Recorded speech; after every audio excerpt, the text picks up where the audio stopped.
Hey guys, welcome to my YouTube channel Knowledge Point. Friends, day 1 में हमने सीखा था कंप्यूटर क्या है, डेटा क्या होते हैं, डेटा टाइप्स क्या हैं, इन्फॉर्मेशन क्या होती है और सिर्फ जनरल इंट्रोडक्शन था ये कंप्यूटर का। आज के इस वीडियो में हम जानेंगे हाउ डज कंप्यूटर वर्क्स, यानी कि कंप्यूटर काम कैसे करता है, कंप्यूटर के टाइप्स क्या हैं और इसके मेन पार्ट्स क्या होते हैं। तो दोस्तों, ये सारी जानकारी जानने के लिए आप मेरे साथ मेरे वीडियो में बने रहिएगा। कंप्यूटर काम कैसे करता है, इसको जानने से पहले हमें ये जानना बहुत ज़रूरी है कि इसके मेन पार्ट्स कौन कौन से हैं। कंप्यूटर के मुख्य भाग होते हैं इनपुट, आउटपुट, प्रोसेसर, मेमोरी और प्रोग्राम। इनको हम डिटेल में समझेंगे। सबसे पहले आइए हम जानते हैं प्रोसेसर के बारे में। प्रोसेसर को कंप्यूटर का दिमाग भी कहा जाता है। दोस्तों, कंप्यूटर से काम करवाने के लिए हमें उसे कुछ इंस्ट्रक्शन देने पड़ते हैं। तो जो इंस्ट्रक्शन या निर्देश हम कंप्यूटर को देते हैं, तो उसके बाद जिस मशीन के द्वारा या कंप्यूटर के जिस भाग के द्वारा उस इंस्ट्रक्शन को फॉलो करके काम किया जाता है, उसे प्रोसेसर कहा जाता है। वाकई में जो प्रोसेसर है वही असली कंप्यूटर होता है। कंप्यूटर के जो बाकी पार्ट्स होते हैं वो प्रोसेसर की हेल्प करते हैं। प्रोसेसर को हम कंप्यूटर का दिमाग भी कहते हैं, यानी कि ब्रेन ऑफ कंप्यूटर। प्रोसेसर को सीपीयू भी कहा जाता है। सीपीयू यानी कि सेंट्रल प्रोसेसिंग यूनिट। इसके भी 3 भाग होते हैं, मेमोरी, एएलयू और कंट्रोल। मेमोरी यानी कि कंप्यूटर के अंदर जो मेमोरी होती है, जिसे हम इंटरनल मेमोरी कहते हैं। इनमें किसी भी समय किए जा रहे काम से संबंधित जो डेटा है उसको एक ज़रूरत के समय के हिसाब से रखा जाता है कंप्यूटर में सेव करके। वैसे तो ये जो मेमोरी है ये प्रोसेसर का ही पार्ट है, लेकिन इसको डिटेल में भी हम आगे जानेंगे क्योंकि मेमोरी बहुत ही इम्पॉर्टेंट पार्ट्स है एक। एएलयू से सभी तरह की गणनाएं और तुलनाएं की जाती हैं। एएलयू का फुल फॉर्म होता है अरिथमेटिक लॉजिक यूनिट, यानी जितने भी अरिथमेटिक जो हम लॉजिकली जो वर्क करते हैं वो एलयू के द्वारा होते हैं। और कंट्रोल का जो काम होता है वो कंप्यूटर के सभी पार्ट्स पे नज़र रखता है, उनको कंट्रोल करता है यानी कि नियंत्रित करता है और हमारे इंस्ट्रक्शन को समझकर उनका सही पालन कराता है कंप्यूटर के बाकी सारे भागों से। तो अब आप ये समझ सकते हैं कि सीपीयू क्या है। असल में जो सेंट्रल प्रोसेसिंग यूनिट है कंप्यूटर सिस्टम की सबसे ज़्यादा इम्पॉर्टेंट इकाई है। इसे कंप्यूटर का दिमाग भी कहते हैं। इसके द्वारा कंप्यूटर के सभी भागों का संचालन एवं नियंत्रण किया जाता है। सीपीयू ही कंप्यूटर सिस्टम का वह भाग है जो कि कंप्यूटर सिस्टम द्वारा किए जा रहे सभी कार्य के लिए जिम्मेदार होता है। कंप्यूटर सिस्टम की जो कार्य कुशलता है, यानी कि जो वर्किंग स्किल है, वो कार्य करने की जो स्पीड है और उसकी जो एक्यूरेसी है, वो सभी सीपीयू पर ही निर्भर करती है। जिस कंप्यूटर सिस्टम का सीपीयू जितना अधिक इंटेलिजेंट होगा, यानी जितना पावरफुल होगा, जितना दक्ष होगा, उतना ही वो कंप्यूटर भी पावरफुल होगा, यानी उतना ही अच्छा वो कंप्यूटर माना जाएगा। सीपीयू को प्रोसेसर भी कहा जाता है, जिसका मतलब होता है प्रोसेस करने वाला। और आइए हम आपको कुछ इसके कार्य बता देते हैं जो ज़रूरी काम है सीपीयू के। वो है डेटा को प्रोसेस करना, कंप्यूटर के सभी अंगों का संचालन और नियंत्रण करना, कंप्यूटर में चल रही सभी गतिविधियों या ऑपरेशन को संचालित करना और उन्हें नियंत्रित करना, कंप्यूटर के विभिन्न भागों के मध्य हो रहे डेटा के आवागमन को नियंत्रित करना। इस प्रकार हम ये कह सकते हैं कि सीपीयू के 2 मेन काम होते हैं। पहला डेटा को प्रोसेसिंग करना और दूसरा उसको नियंत्रण करना, यानी कि उस पर कंट्रोलिंग करना। इसके 2 मेन पार्ट होते हैं, एएलयू और सीयू यानी कि कंट्रोल यूनिट। अब हम देखेंगे कंप्यूटर के दूसरे इम्पॉर्टेंट भाग के बारे में, जिसे हम मेमोरी कहते हैं। दोस्तों, हम सभी अपने दिमाग में कई सारी बातों की मेमोरी को स्टोर करके रखते हैं।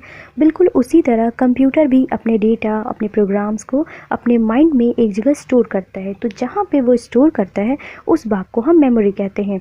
इसकी भी मेमोरी जो है वो 2 तरह की होती है, एक भीतरी होती है, एक बाहरी, यानी कि एक इंटरनल और एक एक्सटर्नल। तो इंटरनल मेमोरी जो होती है वो सीपीयू का ही एक पार्ट होती है, सीपीयू में ही। और जो एक्सटर्नल मेमोरी होती है उसमें हम डेटा को लंबे समय के लिए अस्थायी रूप से स्टोर करके रखते हैं। तो ये कंप्यूटर के सीपीयू से बाहर से होते हैं। ये चुंबकीय टेप, हार्ड डिस्क, फ्लॉपी, इन सभी से बने होते हैं। कंप्यूटर का जो मेन मेमोरी होता है वो भी दो टाइप्स का होता है। पहला है रैम और दूसरा है रोम। रैम का पूरा नाम रैंडम एक्सेस मेमोरी होता है, जिसका मतलब है कि इस मेमोरी को हम अपने इच्छा से कैसे भी यूज़ कर सकते हैं। वास्तव में इसमें ऐसे डेटा को और प्रोग्राम को रखे जाते हैं जिन्हें थोड़े समय के लिए रखना हो। ये डेटा तब तक वहीं बना रहता है जब तक उसकी जगह पर कोई दूसरा डेटा नहीं आ जाता या कंप्यूटर बंद नहीं कर दिया जा सकता। कंप्यूटर ऑफ कर देने पर रैम में रखा हुआ सारा डेटा गायब हो जाता है। रोम का पूरा मतलब होता है रीड ओनली मेमोरी, जिसका मतलब है कि इस भाग में रखे हुए डेटा को हम केवल पढ़ सकते हैं। वास्तव में इस भाग में कंप्यूटर बनाने वाली कंपनी द्वारा ऐसी सूचनाएं, डेटा और प्रोग्राम रखे जाते हैं जिनकी हमें ज़्यादातर और रोज़ ज़रूरत पड़ सकती है। रोम में रखे हुए डेटा को ना तो हम हटा सकते हैं और ना उसे कोई सुधार कर सकते हैं। कंप्यूटर की लाइट्स जब बंद हो जाती है तो भी रोम में रखा हुआ जो डेटा है वो बिल्कुल सेफ रहता है। अब हम बात करेंगे इसके अगले पार्ट यानी कि इनपुट के बारे में। इनपुट किसी कंप्यूटर का वो पार्ट होता है जिसके द्वारा हम अपना डेटा या अपना इंस्ट्रक्शन या फिर हम अपना प्रोग्राम कंप्यूटर को देते हैं।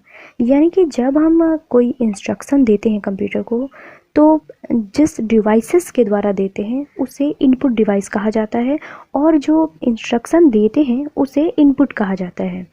इनमें अलग अलग तरह का इनपुट कंप्यूटर को दिया जा सकता है।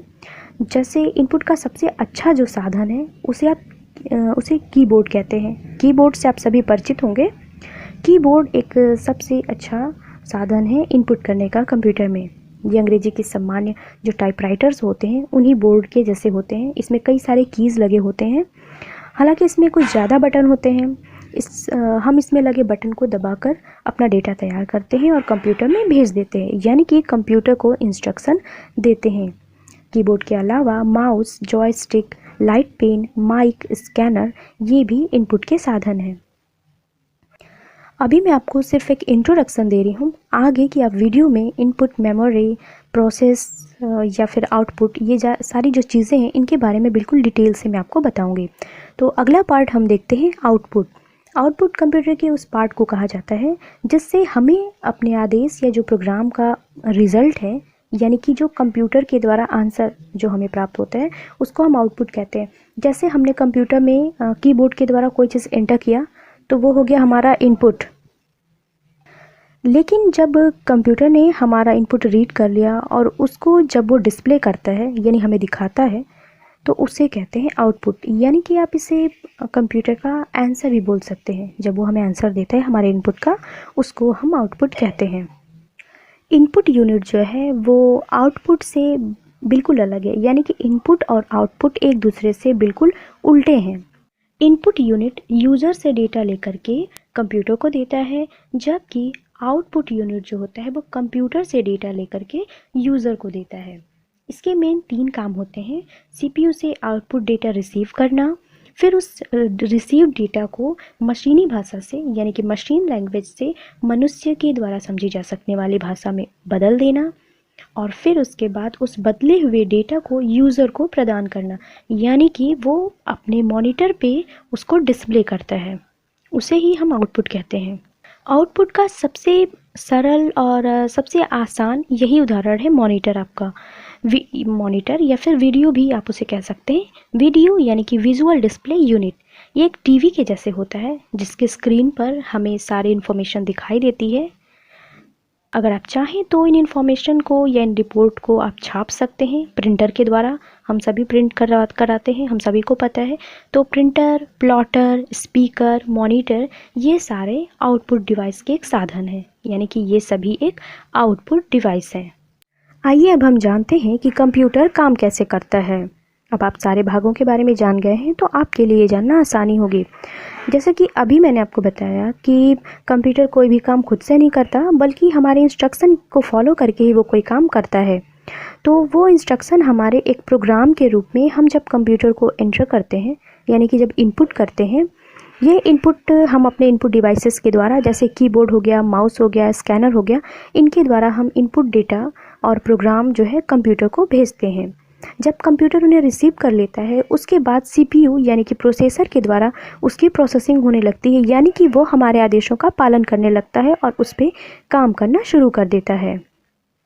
प्रोग्राम का पालन यानी कि जैसे ही उसकी वो प्रोसेसिंग पूरी हो जाती है वो हमें आउटपुट यानी कि रिज़ल्ट दिखाता है, जो कि सीधा स्क्रीन पर या प्रिंटर पर भेज देता है। आप चाहें तो उसे अपने कंप्यूटर में सेव करके रख सकते हैं या फिर आप उसको प्रिंटर के द्वारा हार्ड कॉपी में भी बदल सकते हैं। तो अब आप समझ गए होंगे कि कंप्यूटर कैसे काम करता है। फ्रेंड्स, वीडियो ज़्यादा बड़ी हो जाएगी इसलिए मैं इसको यहीं पे बंद करना चाहूँगी। आज के इस वीडियो में आपने देखा कंप्यूटर के मेन पार्ट्स कौन से हैं, उनका एक ब्रीफ इंट्रोडक्शन देखा, कंप्यूटर का प्रकार देखा और कंप्यूटर कैसे काम करता है ये देखा। आगे के वीडियो में मैं आपको और भी कई सारी चीज़ें बताऊँगी। मेमोरी क्या होती है, CPU क्या होता है, इन सभी को हम बिल्कुल डिटेल में देखेंगे। तो अगर आपको कोई बात समझ में ना आई हो तो आप मुझसे पूछ सकते हैं, मुझे कोई सजेशन देना हो तो ज़रूर दीजिएगा। और लास्ट तक मेरे वीडियो पे बने रहने के लिए आपका बहुत बहुत धन्यवाद है।